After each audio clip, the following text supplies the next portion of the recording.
Assalamualaikum warahmatullahi wabarakatuh. Bismillahirrahmanirrahim. Halo sahabat PJJ semua dan seluruh siswa kelas 10 IPS. Bertemu lagi di video pembelajaran sosiologi. Hari ini kita masuk di pertemuan ketiga dengan bahasan topik perilaku menyimpang. Penasaran? Yuk kita mulai pembelajaran hari ini. Tujuan pembelajaran hari ini yaitu melalui kegiatan belajar dari rumah atau BDR, peserta didik dapat menerapkan konsep-konsep dasar sosiologi untuk memahami ragam gejala sosial di masyarakat, mengenai penyimpangan sosial serta mengaitkan realitas sosial dengan menggunakan konsep-konsep dasar sosiologi untuk mengenali berbagai gejala sosial di masyarakat. Subtopik yang akan kita bahas hari ini ada 4, yaitu pertama, pengertian perilaku menyimpang, yang kedua, teori perilaku menyimpang beserta ciri-cirinya, yang ketiga, penyebab perilaku menyimpang, dan yang keempat, jenis-jenis perilaku menyimpang. Oke semuanya, kita masuk ke materi pertama.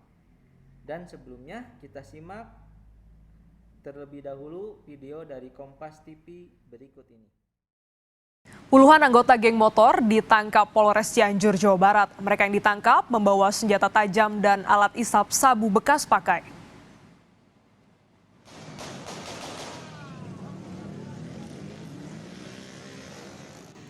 Inilah video amatir yang direkam warga saat gerombolan geng motor melakukan konvoi di Jalan Raya Perintis Kemerdekaan Cianjur, Jawa Barat. Aksi anggota geng motor yang membuat resah pengguna jalan ini langsung dibubarkan polisi. Sebanyak 30 anggota geng motor digiring ke Mapolres Cianjur. 6 di antara 30 geng motor tersebut adalah perempuan. Dari hasil pemeriksaan, sejumlah senjata tajam yang diduga akan digunakan untuk tawuran disita. Polisi juga mendapatkan alat penghisap sabu bekas pakai.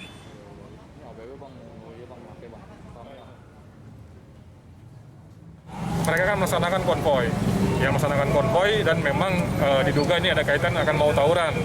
Sehingga kita dari kepolisian melaksanakan pencegahan dengan melaksanakan razia tindakan kepolisian, mengecek mereka-mereka yang kedapatan sedang berkendara konvoi. Kemudian didapati memang ada beberapa yang membawa senjata tajam. Berdasarkan video tersebut, mengapa konvoi geng motor tadi ditangkap oleh pihak kepolisian? Kira-kira kenapa ya? Ya, betul jawabannya. Karena geng motor tadi sudah meresahkan warga atau masyarakat, khususnya pengguna jalan raya. Lalu, apa hubungannya dengan materi perilaku menyimpang? Yuk, kita bahas bersama-sama.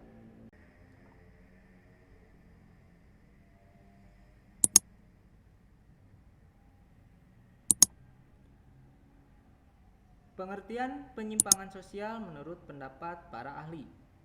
Yang pertama, menurut William Fortbum, sosiolog Amerika. Penyimpangan sosial yaitu penyimpangan yang tidak hanya diatributkan pada individu atau masyarakat dengan kategori penyimpangan deviance dan penyimpangan devian. Maksudnya adalah penyimpangan itu tidak hanya dilakukan oleh seorang individu saja, tapi bisa juga secara institusi atau lembaga atau secara kelompok. Contohnya seperti dalam video awal tadi mengenai konvoi geng motor. Yang kedua, menurut James Jenden, sosiolog Amerika, penyimpangan sosial yaitu tindakan yang dianggap sebagai hal tercela dan di luar batas toleransi sebagian besar masyarakat. Menurut James ini, ukuran perilaku menyimpang bukan terletak pada baik atau buruk, atau benar atau salah, melainkan berdasarkan nilai dan norma serta budaya masyarakat. Contohnya, pada masyarakat Eropa, meminum minuman beralkohol merupakan hal yang biasa. Namun, di Indonesia, minuman-minuman beralkohol merupakan tindakan yang menyimpang karena tidak sesuai dengan nilai dan norma yang berlaku di masyarakat mayoritas Indonesia. Ketiga, menurut Robert M.J. Lawang, sosiolog Indonesia, penyimpangan sosial yaitu semua tindakan yang tidak sesuai dengan norma atau aturan yang berlaku dalam suatu sistem sosial. Contohnya, peraturan di sekolah yang mewajibkan siswa menggunakan seragam pada saat proses belajar di kelas. Jika siswa tersebut tidak memakai seragam atau menggunakan pakaian lain, maka dianggap menyimpang. Dari ketiga ahli tersebut, dapat kita simpulkan bahwa penyimpangan sosial adalah perilaku-perilaku yang tidak sesuai dengan nilai-nilai dan norma atau aturan yang berlaku pada suatu masyarakat. Ada beberapa teori yang mengkaji perilaku menyimpang. Pertama, teori diferensiasi asosiasi. Mohon maaf, di sini ada salah ketik. Teori pertama yaitu diferensiasi asosiasi. Teori ini dikemukakan oleh Edwin Sutherland. Dia mengatakan bahwa penyimpangan bersumber pada pergaulan dengan orang yang berperilaku menyimpang. Penyimpangan dipelajari melalui proses alih budaya. Contohnya, seorang remaja yang merokok karena bergaul dengan kelompok remaja yang sudah merokok terlebih dahulu. Itu menurut teori diferensiasi asosiasi. Yang kedua, teori labeling atau label atau julukan. Teori ini dikemukakan oleh Edwin Lemont.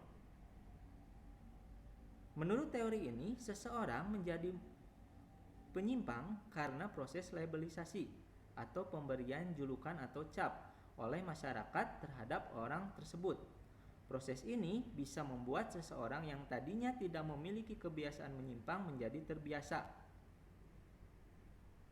Contohnya, seorang remaja yang satu kali berbohong langsung dijuluki pembohong oleh teman-temannya. Julukan ini didengar oleh kelompok teman yang lain. Sejak saat itu, julukan si pembohong melekat pada remaja tersebut. Teori yang ketiga yaitu teori struktur sosial yang dikemukakan oleh Robert Merton. Teori ini mengatakan bahwa struktur sosial itu tidak hanya menghasilkan konformitas, yaitu perilaku yang sesuai dengan nilai dan norma, tapi juga perilaku menyimpang. Selain itu, terdapat 5 cara adaptasi individu terhadap situasi tertentu menurut Robert King Merton.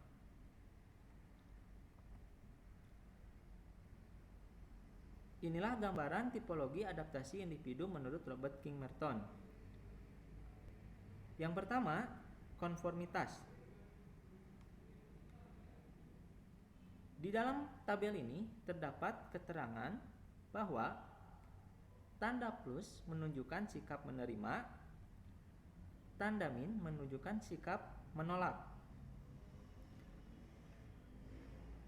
Tanda plus minus menunjukkan penolakan terhadap nilai-nilai yang berlaku dan upaya menggantinya dengan nilai-nilai yang baru. Yang pertama, konformitas. Konformitas yaitu suatu cara adaptasi di mana perilaku seseorang mengikuti cara dan tujuan yang telah ditetapkan masyarakat. Jadi tujuan budayanya diterima dan cara-cara yang ditempuh oleh individu atau kelompok diterima juga. Contohnya, seseorang yang ingin memperoleh gelar sarjana pendidikan agar dapat dihormati oleh keluarganya. Tujuan itu dicapai dengan kuliah dan belajar sungguh-sungguh di universitas ternama. Yang kedua, inovasi. Pada cara adaptasi ini, perilaku seseorang mengikuti tujuan yang telah ditentukan oleh masyarakat dengan menggunakan cara yang dilarang masyarakat. Jadi di inovasi ini tujuan budayanya diterima tapi cara yang dilakukannya tidak diterima. Contohnya, seseorang yang ingin memperoleh gelar sarjana untuk kehormatan keluarganya, namun dilakukan dengan cara menyogok dan membeli ijazah palsu. Ketiga, ritualisme. Pada cara adaptasi ini, perilaku seseorang telah meninggalkan tujuan budaya, tetapi tetap berpegang teguh pada cara yang telah ditetapkan oleh masyarakat. Jadi ritualisme ini tujuan budayanya negatif atau ditolak, tapi cara yang ditempuhnya positif.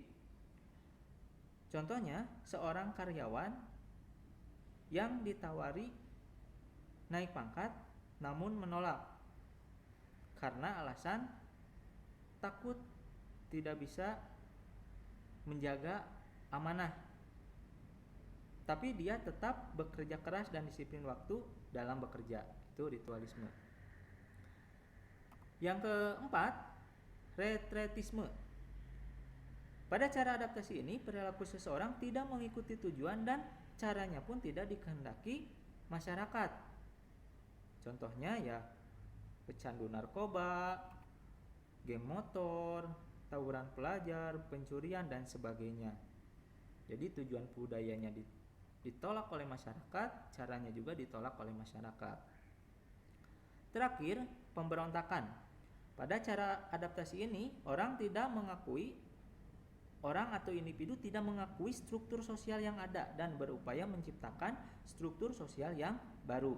Contohnya, pada tahun 1998 demonstrasi mahasiswa berhasil menurunkan Soeharto dan rejim Orde Barunya. Atau beberapa hari ke belakang, situasi di negara Myanmar mencekam, di mana pemberontakan militer yang berhasil mengkudeta pemerintahan Myanmar. Itulah contoh dari pemberontakan. Oke, sahabat PJJ semua, itulah tipologi adaptasi individu menurut Robert King Merton.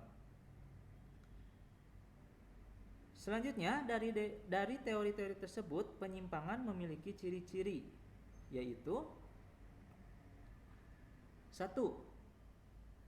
Penyimpangan sosial harus didefinisikan. Artinya, suatu perilaku dikatakan menyimpang jika sudah digambarkan menurut kategori tertentu, seperti nilai dan norma. Contoh, di video awal tadi, para geng motor dicap sebagai penyimpang karena dianggap warga atau didefinisikan oleh warga perilaku tersebut meresahkan, membahayakan. Para geng motor tersebut membawa senjata tajam, sehingga didefinisikan oleh warga atau polisi membahayakan dan sebagainya. Itulah contoh bahwa penyimpangan sosial itu harus didefinisikan. Yang kedua, penyimpangan bisa juga diterima atau bisa juga ditolak. Contohnya, wanita bekerja merupakan penyimpangan, tapi diterima oleh masyarakat. Sementara pembunuhan, perampokan maupun tindakan-tindakan yang sifatnya negatif itu pasti ditolak oleh masyarakat. Yang ketiga, penyimpangan relatif dan penyimpangan mutlak. Penyimpangan dikatakan relatif apabila masih pada batas-batas tertentu. Misalkan, seorang siswa yang datang terlambat ke sekolah karena macet. Penyimpangan relatif. Sementara penyimpangan yang dikatakan mutlak apabila melebihi pada batas-batas tertentu. Jadi misalkan terlambatnya sudah menjadi kebiasaan. Itulah contoh penyimpangan relatif dan penyimpangan mutlak. Yang keempat, penyimpangan sosial bersifat adaptif. Artinya penyimpangan sosial itu menyesuaikan dengan perubahan sosial yang ada. Sebagai contoh, dulu masyarakat kita terbiasa tidak memakai masker. Namun di masa pandemi, jika seseorang kedapatan tidak memakai masker, dianggap menyimpang, bahkan ditegur atau didenda, atau bahkan ditangkap, diingatkan oleh petugas Satpol PP dan kepolisian. Itulah ciri-ciri penyimpangan sosial. Penyebab perilaku menyimpang ada 3. Yang pertama, sosialisasi tidak sempurna. Terjadi ketika agen sosialisasi, utamanya keluarga, kurang atau bahkan tidak mampu memberikan arahan atau pesan kepada individu dengan baik, sehingga individu tersebut tidak dapat menerima dan menyerap nilai dan norma secara utuh. Contohnya, seorang anak yang tidak mendapatkan perhatian orang tua yang sibuk bekerja. Akhirnya, anak tersebut bergaul semaunya sesuai keinginannya sendiri. Yang kedua, subkebudayaan menyimpang. Subkebudayaan menyimpang merupakan suatu norma atau kebudayaan khusus yang bertentangan dengan norma kebudayaan yang dominan. Contohnya, di lingkungan kumuh, masalah etika kurang diperhatikan. Berbicara kata-kata kasar sudah menjadi hal yang biasa. Yang ketiga, proses labeling. Proses ini terjadi apabila seseorang sudah mendapat label atau cap sebagai pelaku menyimpang. Akibatnya, seseorang tersebut akan terdorong untuk melakukan perilaku menyimpang. Contohnya, seseorang yang dicap pembolos. Itulah proses labeling. Jadi, penyebab perilaku menyimpang setidaknya ada 3. Yang pertama, sosialisasi tidak sempurna. Yang kedua, subkebudayaan menyimpang. Dan yang ketiga, proses labeling. Kalian bisa cari tahu kembali mengenai penyebab perilaku menyimpang selain dari ketiga ini. Misalkan dari dorongan ekonomi atau faktor ekonomi, atau juga faktor anomi atau keadaan tanpa norma. Next. Jenis-jenis penyimpangan sosial. Dilihat dari kadar penyimpangannya, penyimpangan sosial dibagi menjadi 2. Pertama, penyimpangan primer, yaitu penyimpangan yang bersifat temporer atau sementara atau tidak dilakukan berulang-ulang. Contohnya, ditilang polisi karena lupa membawa SIM dan STNK. Kedua, penyimpangan sekunder, yaitu penyimpangan yang sudah dilakukan berulang-ulang sehingga pelakunya sudah tidak diterima oleh masyarakat umum. Misalkan residivis begal motor yang sudah masuk keluar penjara. Nah, itu disebut sebagai penyimpangan sekunder dan sudah tidak diterima lagi oleh masyarakat umum. Yang kedua, dilihat dari jumlah pelakunya. Yang pertama, ada penyimpangan individu, yaitu penyimpangan yang dilakukan oleh satu individu di lingkungan masyarakat. Contohnya, seorang anak yang tidak mau mendengarkan nasihat orang tua atau disebut pembandel. Yang kedua, penyimpangan kelompok, yaitu penyimpangan yang dilakukan oleh sekelompok orang yang sudah sering dan terorganisasi secara sempurna. Contohnya, tawuran pelajar.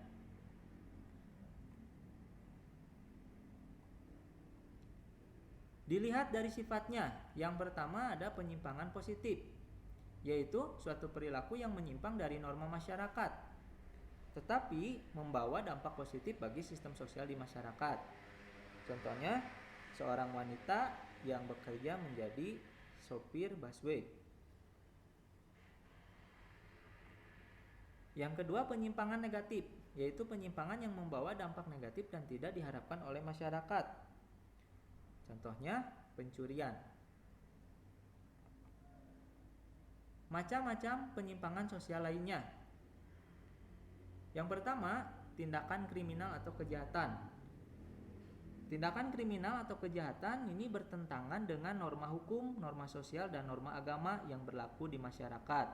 Contohnya, tindakan pembunuhan, korupsi, perampokan, dan sebagainya. Yang kedua, penyimpangan seksual, yaitu perilaku seksual yang tidak lazim dilakukan, misalkan perzinahan, LGBT, dan sebagainya. Yang ketiga, pemakaian dan pengedaran obat terlarang seperti narkoba. Dan yang keempat, penyimpangan dalam bentuk gaya hidup, misalkan gaya hidup berlebihan, hedonisme, dan sebagainya. Itulah macam-macam penyimpangan sosial lainnya.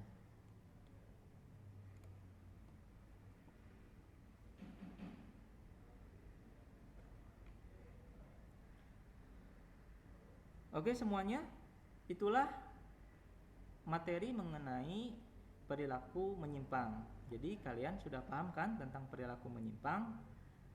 Perilaku menyimpang itu adalah perilaku yang tidak sesuai dengan nilai-nilai atau norma-norma yang berlaku di masyarakat tersebut.